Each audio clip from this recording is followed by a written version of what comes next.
Now, before I begin, let me introduce myself. My name is Melanie Addington, and here's a picture of me and my ex. Why am I showing you this? Because a few days after this picture was taken, I got diagnosed with type 2 herpes, and he broke up with me. He said it wasn't his fault, and that he didn't want me to ruin his life. How could this happen to me? I asked myself. I hadn't been sleeping around. In fact, John had been just the second man I'd been intimate with. Out of the blue, some sores had appeared on my butt. I wouldn't have taken them seriously, but their constant chafing against my underwear drove me insane. Even when my doctor took skin and blood samples, I was more annoyed than worried. I felt he was cracking a nut with a sledgehammer. Imagine my shock when I was asked back for the results. Herpes. I felt like I'd been punched in the stomach. All I could think was, it can't be me he's talking about. Herpes sounded like a life sentence in solitary confinement. The only way to escape herpes prison was to die. All we can do is control your outbreaks, my doc said. He put me on a cyclovir, and the sores on my butt disappeared. But it wasn't the only thing a cyclovir made me lose. I started losing hair, and a ton of it. I panicked and asked my doctor. He confirmed a cyclovir can cause heavy hair loss, among other side effects. I switched to Voltrex. It made my stomach violently rebel. I couldn't focus on work, and colleagues cut me out of projects. I had to stop with the Voltrex or my boss would have fired me. The sores came back and I was crushed. The drugs that were meant to heal had ruined my life. After months of suffering, I gave in to the pleas of my mother and let my father in on my secret. You see, my father is one of Britain's medical mavericks. You've probably never heard of him because he shuns the limelight. He prefers to help as many people as possible by working in the trenches. Doctors from all over the country sent him their hopeless cases. It had occurred to me to ask him for help, but I was embarrassed. Now he was my only hope. Like me, my father had been disappointed by Big Pharma.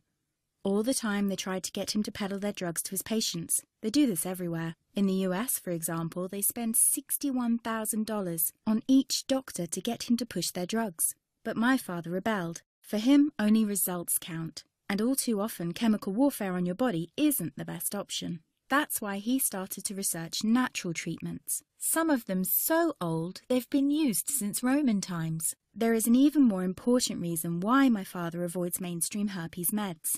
They don't cure you, they only hide the sign of your illness. But those herpes sores have a function. They're a warning sign from your body telling you there's a problem, much like the engine light in your car. Would you just cover that up so you can't see it anymore? Of course not. And here's a fact you probably didn't know. It's not much different with herpes. If you just cover it up with suppressive drugs, it still undermines your health. It can even kill you by swinging the doors wide open for an army of other diseases. For example, you are 2 to 4 times more likely to catch HIV, according to the University of Washington. And how about seizures and swelling of your brain tissue so bad it can burst your skull? What sounds like the sick script of a horror movie is called meningitis. It kills 11% of its victims, 36% of women and 13% of men with herpes catch meningitis every year. And scientists from Wayne State University discovered that if you escape meningitis once, your risk of catching it again quadruples. For my father, this is an unacceptable risk for his patients. He had to find a safer way which addresses the root cause. While researching, he made an astonishing discovery. You see, the herpes virus has been known for more than 2,000 years, and our ancestors did know how to treat it. What happened to this treatment, you might ask? Well, a company that's now part of a $60 billion pharma giant, as well as an extended field study in Hungary, both proved it effective at killing the herpes virus. Big Pharma never gave a reason why it never released it on the market. But here's something to think about. This natural substance costs 66 times less than a cyclovir, and you can't put a patent on it. The story repeated itself in the early 90s, when several studies, for example from the New York University Medical Center, proved the effectiveness of another substance against herpes. Again, it cost only a fraction of a cyclovir, and again, it couldn't be patented. Big Pharma decided to ignore it. You might be curious why you haven't heard about this. What about independent institutions, such as the American Herpes Foundation? Well, look who backs them.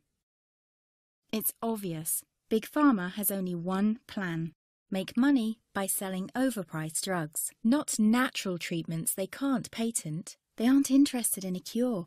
They only want to profit